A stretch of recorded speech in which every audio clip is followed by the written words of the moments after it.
그렇다면 하나님께서 죄를 조성하셨다는 말인가요? 아담의 타락이 작정이 되어 있다면 여러분, 죄라는 걸 여러분이 잘 정의 내리고 계셔야 돼요. 죄가 뭐예요? 도덕적으로 윤리적으로 올바르지 못한 삶을 죄라 그러나요? 도덕적으로 윤리적으로 올바르지 못한 행위를 죄라 그래요? 그렇지 않습니다. 살인이 죄예요? 어떨 땐 죄고 어떨 땐 아니에요. 거짓말이 죄입니까? 어떨 땐 죄고 어떨 땐 죄 아니에요. 죄는 하나님의 뜻에 어긋나게 하는 모든 행위를 죄라 그러는 거예요. 하나님의 뜻에 맞는 살인은 선이에요. 하나님의 뜻에 맞는 거짓말, 선입니다. 하나님께서 사무엘에게 거짓말 시키신 거 기억나시죠? 하나님께서 가나안 사람들을 몰살시키도록 집단 학살 명령하신 거 기억하시죠? 아기까지 다 죽여라. 그거 선입니까? 선입니다. 그 말을 듣는 게 선이에요. 아담의 범죄가 하나님의 작정 속에 들어 있었던 것이라면 그 자체는 선이에요. 그러나 아담이 저지른 것은 죄예요. 이해가 가세요? 죄는 하나님에게는 어떠한 방식으로든 적용이 안 되는 단어예요. 죄는 하나님의 뜻에 어긋나는 것이 죄이기 때문에 하나님이 하시는 모든 것은 선이에요. 그런 법이 어디 있어요? 그럼 당신이 하나님 하세요. 그렇게 하나님의 백성들은 타락하여 사망으로 던져질 죄인들과는 태어나기 전부터 완전히 구별된 다른 인류인 거예요. 왜냐하면 아담 안에 들어있던 타락한 인류 가운데 살아날 수 있는 자는 하나도 없어요. 그건 하나님의 약속이기 때문에 그래요. 하나님은 그 약속을 반드시 지키셔야 돼요. 하나님은 당신의 한 약속을 번복할 수가 없어요. 창세기 2장 17절 보세요. 선악을 알게 하는 나무의 실과는 먹지 말라. 네가 먹는 날에는 정령 죽으리라. 확실하게 죽여버릴 거야 라는 뜻이에요. 무투타무투. 죽고 죽으리라. 반드시 죽여버릴 것이다 라고 이렇게 반복하여 말씀하셨다고요. 그래서 죽어야 돼요. 근데 인간은 그 말씀을 어겼고 결국 사망이 모든 인류를 덮쳐버린 거예요. 아담이라는 단어 자체가 인간이란 뜻이에요. 아담은 모든 인류의 대표예요. 대표라는 것은 모든 인류는 이렇게 살 수밖에 없다라는 거예요. 하나님의 은혜가 개입되지 않은 모든 인류의 삶은 이럴 수밖에 없었다라는 게 아담이지, 그 아담 한 사람이 죄 지은 걸 우리가 왜 다 뒤집어 써야 되느냐, 그렇게 말씀하시면 안 되는 거예요. 아담 자체가 바로 나인 거예요. 로마서 5장 12절 보세요. 이러므로 한 사람으로 말미암아 죄가 세상에 들어오고 죄로 말미암아 사망이 왔나니 이와 같이 모든 사람이 죄를 지었으므로 사망이 모든 사람에게 이르렀느니라. 완료예요.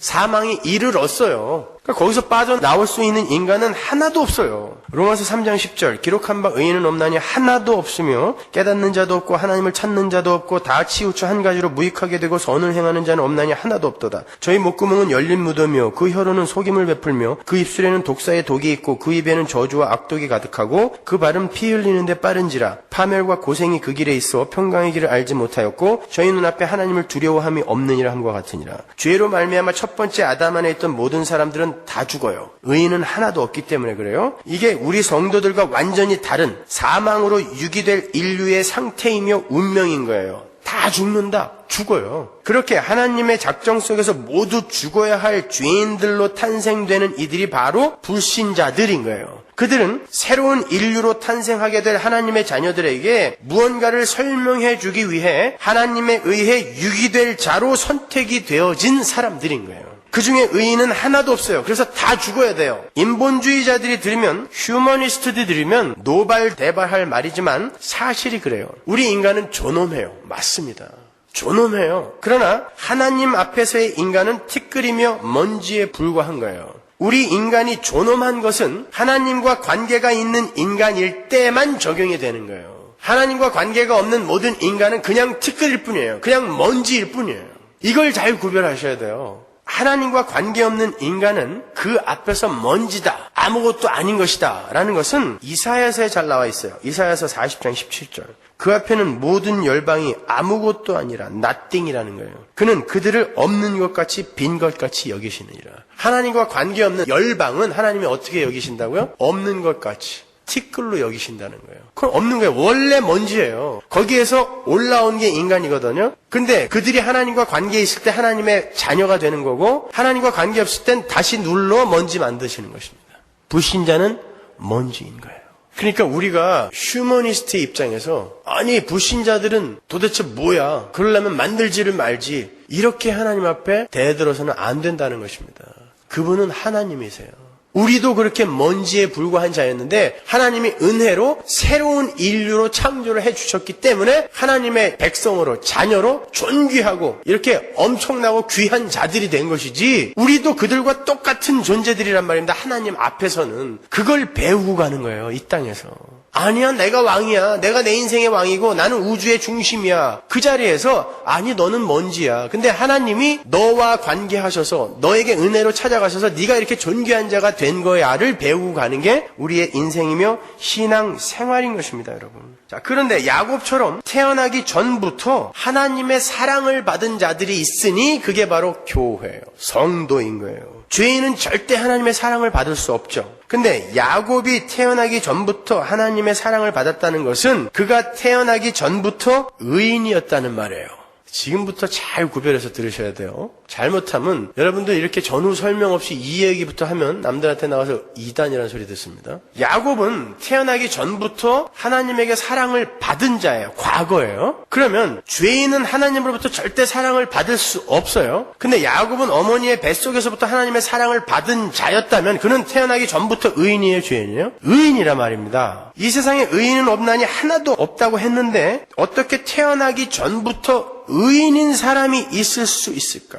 그러니까 야곱은 그 안에 들어있는 이스라엘, 그리고 영적 이스라엘인 그 교회는 새로운 인류, 이 땅에 죄인으로 태어나는, 의인은 없나니 하나도 없다라는 이 땅에 태어나는 인류와는 상관없는 완전히 새로운 인류가 하나님에 의해 준비되어져 이 땅에 어떤 목적을 가지고 파송이 된다는 뜻인 거예요. 그렇게 구원은 죄 속에서 모두 죽어야 할 세상 사람들 중에서 어떤 사람들을 골라내는 것이 아니라 하나님께서 첫 번째 아담 안에 있는 죽어야 할 인류와 구별된 마지막 아담이라 불리는 이 세상에 육신을 입고 온 사람 중에 유일한 의인인 예수 그리스도 안에서 그와 같은 작은 예수들, 새로운 인류를 창조하시는 것을 말하는 거예요. 그게 구원입니다. 그러니까 성도는 죄인이었다가 의인이 되는 게 아니라 원래 의인으로 구별된 새로운 인류가 잠시 죄인의 옷을 입고 이 세상을 살다가 가는 거예요. 잘 들으세요. 제 말을 들으시고 그럼 우리는 날 때부터 의인이라는 말인가? 라고 질문을 하실 분들이 있을 거예요. 그건 아니에요. 우리는 죄인으로 태어나요. 그게 원죄예요. 우리는 죄인의 몸을 빌려서 죄인으로 아담의 후손으로 이 땅에 태어나요. 인간의 본성을 빌려 이 땅을 태어난단 말입니다. 그래서 우리는 원죄를 타고나요. 원죄는 이 땅에 태어나는 모든 인간이 다 뒤집어 쓰고 태어나는 거예요. 새로운 피조물인 성도들도 이 땅에 육신을 입고 태어나는 한 마찬가지예요. 그러나 성도들이 안고 있는 원죄는 새로운 피조물의 영광을 설명하기 위해서 한시적으로 쓰는 것일 뿐이에요. 원죄의 영향으로 인간이 얼마나 하나님을 대적하며 악하게 살 수밖에 없는가를 경험하게 하기 위해서 하나님께서 한시적으로 씌워놓는 것이라는 말입니다. 그들은 원죄를 입고 태어나서 그 원죄의 영향으로 하나님을 거스리는 죄를 짓기도 하지만 원래부터 그들은 그 죄와는 상관없는 자로 이미 회복되어지기로 결정되어 태어난 거예요. 그렇다면 왜 성도가 죄인들의 본성을 경험해야 되고 그 속에서 태어나야 되는가? 그들은 하나님의 은혜로 예수 그리스도의 십자가의 공로를 힘입어서 그 원죄와 아무런 상관이 없는 자로 새롭게 탄생이 되는 새로운 인류라는 것을 인생 속에서